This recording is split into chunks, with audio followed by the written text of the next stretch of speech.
Movie शुरू होती है तो हमें ये सीन दिखाया जाता है कि समुंदर से कुछ अजीबोगरीब क्रिएचर्स निकलकर शहर की तरफ बढ़ रहे हैं और उन्हें पैरासाइट्स का नाम दिया गया है। फिर हम एक आदमी को देखते हैं जो कि अपने कमरे में सोया होता है और उनमें से एक पैरासाइट रेंगता रेंगता उसके कान के अंदर चला जाता है। वो आदमी बहुत तड़पता है और उसके बाद फिर से नॉर्मल होकर सो जाता है। अब हमें एक लड़का दिखाया जाता है जिसका नाम शिंची था। वो रात को अपने कमरे में हेडफोन्स लगाकर गाने सुन रहा होता है। वो पैरासाइट उसके कान में घुसने की कोशिश करता है लेकिन उसे घुसा ही नहीं जाता। अब वो उसके नाक के पास चला जाता है। शिंची को खारिश होती है तो वो समझता है कि वो एक कीड़ा है, तो वो उसे पकड़कर दूर फेंक देता है। वो उसको मारने के लिए आगे बढ़ता है लेकिन तभी वो पैरासाइट उसके हाथ पर काट कर उसके हाथ के अंदर चला जाता है। तभी उसकी मॉम भी वहाँ पर आ जाती है तो वो उनसे कहता है कि देखें, मेरे हाथ में कुछ चला गया है। और जब उसकी मॉम उसका हाथ देखती है तो वो बिल्कुल ठीक होता है। अब अगली सुबह हमें दिखाया जाता है कि शिंची नाश्ते की टेबल पर बैठा होता है तो उसे अपने हाथ में बहुत अजीब फील होता है।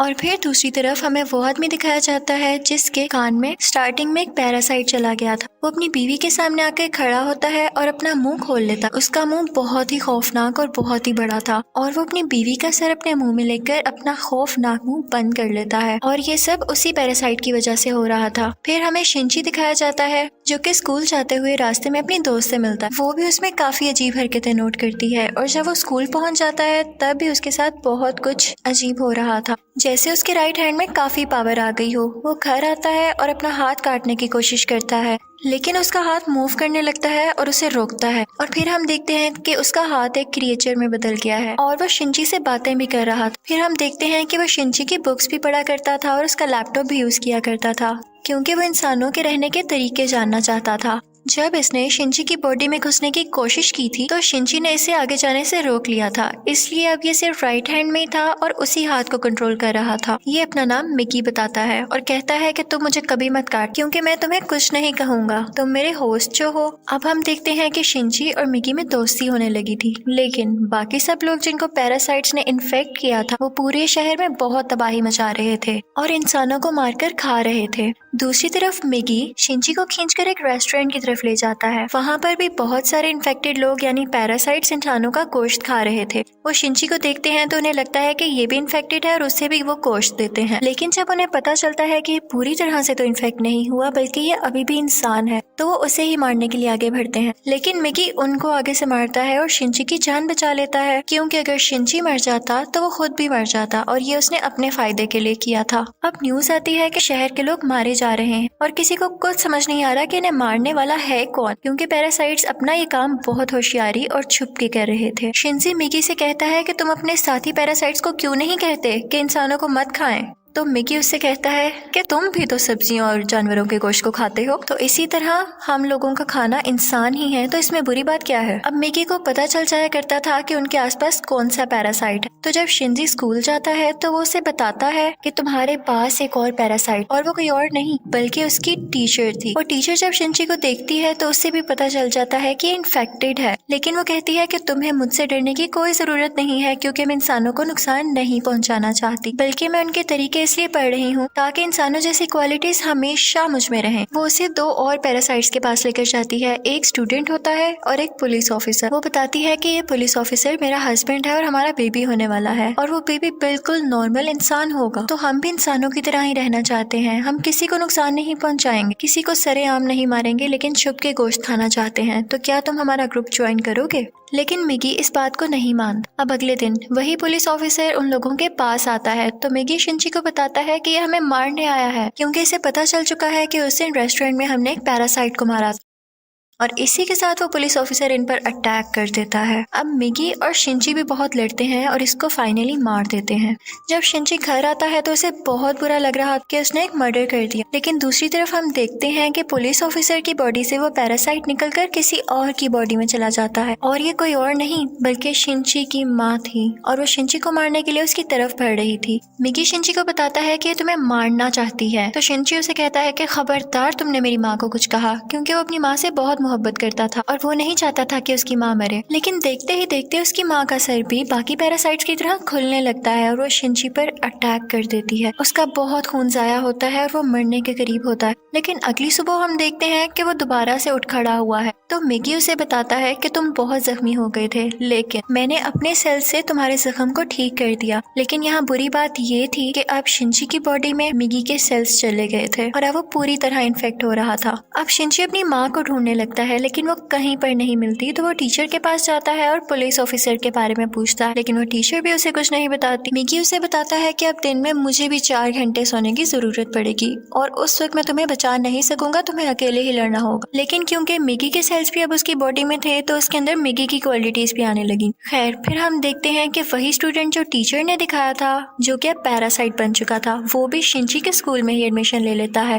वो शिनची का दोस्त बनने का ड्रामा करता है, लेकिन आहिस्ता आहिस्ता सबको पता चल जाता है कि वो पैरासाइट है और फिर वो स्टूडेंट इन सब को मार देता है। इसके बाद वो शिनची की दोस्त को भी मारने भरता है, लेकिन शिनची अपनी दोस्त को उठाकर बिल्डिंग से जंप लगा देता है। अब वो टीचर वहाँ पर आती है और वो चाहती थी कि स्टूडेंट मर जाए, क्योंकि इसकी वजह से उसका राज भी खुल सकता था। वो वहाँ पर ब्लास्ट करती है, लेकिन उसे कुछ नहीं होता और फिर पुलिस वहाँ पर आ जाती है, लेकिन वो पुलिस को भी मार देता है। अब मिगी शिनची को बताता है कि वो बिल्डिंग की छत पर है और शिनची दूसरी बिल्डिंग की छत पर जाकर उसे एरो से मार देता है। और उसके बाद वो टीचर के पास जाता है और उस पुलिस ऑफिसर का एड्रेस पूछता है, जो कि पैरासाइट था, और टीचर अब उसे एड्रेस दे देती है।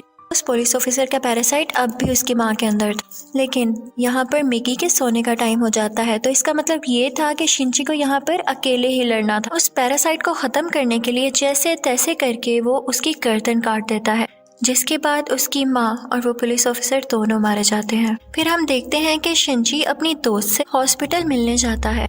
वो बातें कर रहा होता है कि मैं एक एक करके सब पैरासाइट्स को मार दूंगा, कि तभी हम देखते हैं कि कोई उनकी पिक्चर्स ले रहा है और वो कोई जासूस था। और यहाँ पर ही इस मूवी का पार्ट 1 खत्म हो जाता है और अब मैं आपको एक्सप्लेन करूंगी इस मूवी का पार्ट 2। अब पार्ट 2 में उस इंसिडेंट के कुछ महीनों बाद का टाइम दिखाया गया है, जब आर्मी को पता चल जाता है कि इस शहर में कोई पैरासाइट्स हैं जो लोगों पर अटैक कर रहे हैं और वो लोगों को बचाना चाहते थे। फिर वो जेल से एक सीरियल किलर को लाते हैं जो पहचान सकता था कि पैरासाइट कौन है और नॉर्मल ह्यूमन कौन है। उसके सामने एक एक करके लोग लाए जाते हैं तो वो सबको नॉर्मल कह देता है, लेकिन जब उसके सामने शिनची आता है तो वो सोच में पड़ जाता है और काफी सोचने के बाद कहता है कि ये भी नॉर्मल है। अब शिनची जब घर जा रहा होता है तो मिगी उसे बताता है कि हमारे बहुत पास एक पैरासाइट है, और वो पास की एक बिल्डिंग में जाते हैं जहाँ पर वो पैरासाइट एक इंसान का गोश्त खा रहा होता है। जब वो पैरासाइट शिनची को देखता है तो उसकी तरफ बढ़ता है, लेकिन मिगी इसे मार देता है। फिर अचानक उसे फील होता है कि जैसे उसके पीछे कोई है, और ये कोई और नहीं बल्कि वही आदमी था जिसने पार्ट 1 के एंड में शिनची और मिगी की पिक्चर्स ली थी। और फिर हमें शहर का मेयर दिखाया जाता है जो कि पैरासाइट्स की फेवर में बोलता और बहुत बुरा आदमी था, और वो टीचर भी उसके साथ मिली हुई थी। और अब हम देखते हैं कि उस टीचर का बेबी भी हो चुका था जो कि बिल्कुल नॉर्मल ह्यूमन था। वो मेयर जान गया था कि शिनची पैरासाइट्स को मार रहा है, तो वो भी उसे मारना चाहता था, लेकिन टीचर उसे मना कर देती है। वो कहती है कि मिगी और शिनची आपस में जुड़े हुए हैं, तो मैं देखना चाहती हूँ ये कैसे एक साथ रहते हैं, और अगर तुम शिनची को मारोगे तो हमारा पैरासाइट मिगी भी मर जाएगा। और इसीलिए उसी ने शिनची के पीछे वो जासूस भेजा था ताकि उस पर नजर रख सके। शिनची एक दिन चल रहा होता है कि उसे फिर से फील होता है कि उसके पीछे कोई है। वो जासूस उसकी सारी बात सुनता है और उसे कहता है कि तुम्हें अपने बारे में पुलिस को बता देना चाहिए। तो शिनची उससे कहता है कि नहीं, पुलिस में भी बहुत सारे पैरासाइट्स भरे पड़े हैं। उसे यहाँ पता चल जाता है कि इस जासूस को टीचर ने उसके पीछे लगाया है। तो वो टीचर के पास जाता है और कहता है ये तुम सब क्या कर रहे हो, ये करना बंद क्यों नहीं कर देते हो। तो टीचर उससे कहती है तो तुम हमारे साथ ही पैरासाइट्स को क्यों मार रहे हो, वो सिर्फ अभी इंसानों को खाना सीख रहे हैं और कुछ देर बाद वो उनको मारना भी बंद कर देंगे। वो चुप हो जाता है और फिर जासूस के पास जाता है और उसे बताता है कि वो टीचर बहुत खतरनाक पैरासाइट है, वो किसी भी वक्त तुम्हें भी नुकसान पहुंचा सकती है, तो तुम उससे दूर रहो। लेकिन जासूस उसकी बात पर यकीन नहीं करता। अब अगले दिन वो जासूस उस मेयर से मिलता है। उसे शिनची की बात को टेस्ट करना था कि वो सच बोल रहा है या नहीं, तो इसलिए वो मेयर के रूम में वॉइस रिकॉर्डर लगा देता है। लेकिन मेयर को इस बारे में पता चल जाता है और वो जासूस को मारने का हुक्म दे देता है कि ये अब हमारे लिए नुकसान बन चुका है। वो पैरासाइट को उसके घर भेजता है उसे मारने के लिए, लेकिन वो घर पे नहीं होता तो वो उसकी बेटी को मार देते हैं। अब दूसरी तरफ शिनची को मिगी बताता है कि तुम पर 5 पैरासाइट्स अटैक करने आ रहे हैं। अब उनकी तरफ एक आदमी बढ़ता है और उसी आदमी के अंदर वो 5 पैरासाइट्स थे। मिगी और शिंची उससे फाइट करते हैं और उसका सर उड़ा देते हैं। उन्हें लगता है कि अब ये मर चुका है, लेकिन अभी तो सिर्फ एक पैरासाइट मारा गया था और 4 अभी भी बाकी थे। बाकी के पैरासाइट्स उसके हाथ में आ जाते हैं और उसे कंट्रोल करने लगते हैं। अब वो टीचर मेयर से कहती है कि जब मैंने तुम्हें मना किया था कि तुम उस जासूस या शिंची को मारने के लिए पैरासाइट नहीं भिजवाओगे तो तुमने ऐसा क्यों किया। अब मेयर यहाँ पर नोट करता है कि उस टीचर के दिल में माँ बनने के बाद इंसानों वाले इमोशंस वापस आ रहे थे, तो इसे ये बात बिल्कुल अच्छी नहीं लगती। अब वो उस टीचर को मारने के लिए 3 पैरासाइट्स भेजता है, लेकिन चूंकि वो भी पैरासाइट थी तो उसको पता चल जाता है कि कोई उसे मारने आ रहा है और वो उनको पार्किंग में बुलाती है और उन तीनों से अकेले ही मुकाबला करके उन्हें मार देती है। लेकिन जब वो घर आती है तो वो देखती है कि उसका बच्चा वहाँ पर नहीं है और उसे एक नोट मिलता है जिस पर लिखा होता है कि तुम्हारा बच्चा मेरे पास है और ब्रिज पर मुझसे मिलने आओ। इनफैक्ट वो नोट उस जासूस का था। वो अपनी मरी हुई बेटी का बदला लेना चाहता था टीचर के इस बेबी को मारकर। वो टीचर घबराते हुए शिंची को भी अपने साथ वहाँ लेकर जाती है, तो शिंची उस जासूस को बताता है कि तुम्हें इसे मारकर कुछ नहीं मिलेगा क्योंकि ये बेबी एक नॉर्मल इंसान है। इसी दौरान आर्मी भी वहाँ पर आ जाती है और उन्हें पता चल जाता है कि मेयर ने अपनी बिल्डिंग के अंदर बहुत सारे पैरासाइट छुपाए हुए हैं। अब वो बिल्डिंग से एक एक करके लोगों को निकाल रहे थे और उनमें से जो पैरासाइट था वो उसको शूट करते जा रहे थे। सीरियल किलर भी वहीं पर था और फिर हम मेयर को स्पीच करता हुआ देखते हैं जो बता रहा होता है कि असली मॉन्स्टर्स तो इंसान है जो कि पैरासाइट्स को बिला वजह मार रहे हैं। तो वहाँ पर बैठे हुए आर्मी के सब लोग उसे शूट कर देते हैं जिससे उसकी डेथ हो जाती है। तभी वो सीरियल किलर चिल्लाने लगता है कि ये इंसान था, ये तो बस पैरासाइट्स का साथ दे रहा था। लेकिन जब वो पीछे मुड़ के देखते हैं तो वही आदमी उनके पीछे खड़ा होता है जिसके अंदर 5 पैरासाइट्स थे। सब उसे शूट करते हैं लेकिन उसे कुछ नहीं होता। फिर हम देखते हैं कि जासूस उस बच्चे को फेंकने ही वाला होता है। टीचर जब ये देखती है तो अपने बच्चे को बचाने के लिए उसे मजबूरी में पैरासाइट बनना पड़ता है। वो अपना एक हाथ निकालकर जासूस की चेस्ट में घुसा देती है जिसकी वजह से सबको पता चल जाता है कि वो एक पैरासाइट है। पुलिस उस पर मुसलसल शूट करने लगती है और वो जान गई थी कि अब उसकी जान नहीं बच सकती, तो वो अपना बेबी शिंची को पकड़ाने आती है। जैसे ही वो बेबी शिंची को पकड़ाती है बहुत ज्यादा गोलियां लगने की वजह से उसकी फौरन डेथ हो जाती है। यहाँ पर शिंची को अपनी माँ भी याद आने लगती है और उसमें इंसानों वाली फीलिंग्स दोबारा से आने लगती है। अब पुलिस शिंची को अपने साथ इन्वेस्टिगेशन के लिए ले जाती, लेकिन साथ ही उन्हें खबर मिलती है कि उस पैरासाइट ने जिसके अंदर 5 पैरासाइट थे आर्मी को मार दिया है। तो शिंची फौरन से कार लेकर वहाँ पे जाता है और वही पैरासाइट उसकी कार को रोककर उसका एक्सीडेंट कर देता है। अब वो जंगल में चला जाता है और मिगी से कहता है कि जब तक तुम मेरे साथ हो उसको पता चल जाएगा कि हम कहाँ हैं, तो तुम मुझसे अलहदा हो जाओ प्लीज। इसी के साथ वो पैरासाइट फौरन वहाँ आ जाता है और उन पर अटैक करने लगता है। अब क्योंकि शिंची और मिगी की काफी दोस्ती हो चुकी थी तो मिगी अपनी कुर्बानी दे देता है, यानी अपनी जान सेक्रीफाइस कर देता है, उसकी बॉडी से अलग हो जाता है और शिंची को वहाँ से भाग जाने का कहता है और मिगी को वो पैरासाइट मार देता है, जिस पर शिंची काफी उदास हो जाता है और फिर अपनी दोस्त के घर की तरफ जाता है। वो उसका बहुत ख्याल रखती है। वो लेटा होता है कि एकदम देखता है कि उसके बाजू में से मिगी का एक और हिस्सा ग्रो कर रहा है और ऐसा इसलिए हुआ क्योंकि जब मिगी ने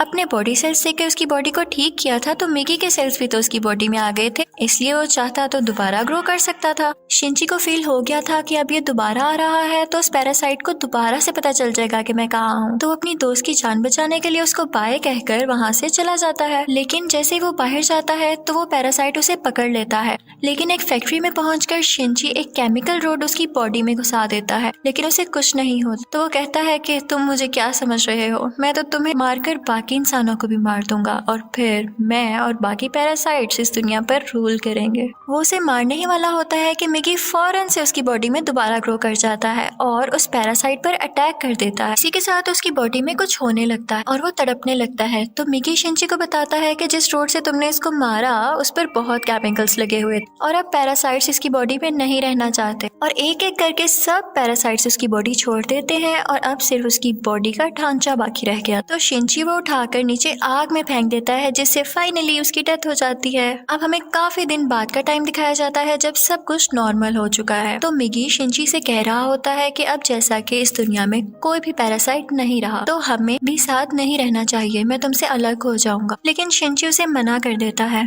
तो मिगी खुद ही अपने आप को खत्म कर लेता है और शिंची का हाथ वापस से अपनी फॉर्म में आ जाता है, जिस पर वो काफी उदास हो जाता है और मिगी को मिस करने लगता है। अब हम देखते हैं कि काफी टाइम गुजर गया है और शिंची और उसकी दोस्त अच्छी जिंदगी गुजार रहे थे और वो उस टीचर के बेबी से भी मिलने जाया करते थे कि अचानक हम देखते हैं कि वो सीरियल किलर वापस आ गया था और वो शिंची की दोस्त को किडनैप कर लेता है वो उसके कान में कहता है कि असली मॉन्स्टर इंसान है, लेकिन शिनची की दोस्त उसे कहती है कि असली मॉन्स्टर तो तुम हो, तुम लोगों को मारते हो। तो इस बात पर वो सीरियल किलर उसको बिल्डिंग से नीचे धक्का दे देता है, लेकिन शिनची फौरन से जाता है और अपना हाथ लंबा करके उसे बचा लेता है। और यहाँ पर उसे फील होता है कि उसकी मदद यहाँ पर मिगी ने की है। और यहाँ पर मूवी फाइनली खत्म हो जाती है, यानी पार्ट 2 भी। Thank you for watching.